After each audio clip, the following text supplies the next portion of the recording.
مسئلہ یہ ہے کہ everyone figures I am good in what I do. ٹھیک ہے نا, میں نے بتا دیا ہے کہ نیچے نہیں بیٹھتی, مجھے پتہ ہے نیچے نہیں بیٹھتی, تو کہاں بیٹھ کے پڑھتی ہیں وہ بتا دیں. میں نے سنا نہیں, وہ چارپائی پہ بیٹھ کے پڑھتی. ٹھیک ہے, اگر ان کو بولیں کہ کرسی یا صوفے پہ بیٹھ جائیں تو چل جائے گا؟ ہاں چل جائے گا, لیکن ہاں چل جائے گا, وہ کوشش کر لیں گی. ٹھیک ہے, اگر وہ کر لیں, ورنہ یہ کہ چارپائی کے بیچ والے حصے میں بیٹھیں گی. یہ بڑا رمز والی بات ہے. ہاں, چارپائی کے کونوں میں نہیں بیٹھیں گی, بیچ میں بیٹھیں گی, کیونکہ چارپائی پہ وظیفہ کر سکتے ہیں.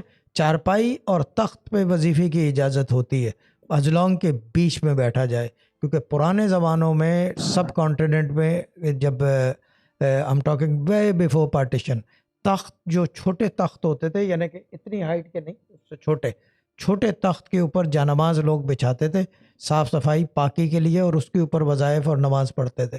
ابھی بھی یہ روایت کچھ گھروں کے اندر ہے. چارپائی کا بھی پنجاب کا روایت ہے چارپائی کی, مگر بیچ میں اس کے سینٹر میں وہاں بیٹھ جائیں, بھلے جانماز بچھا لیں اس کے اوپر تو بھی چل جائے گا.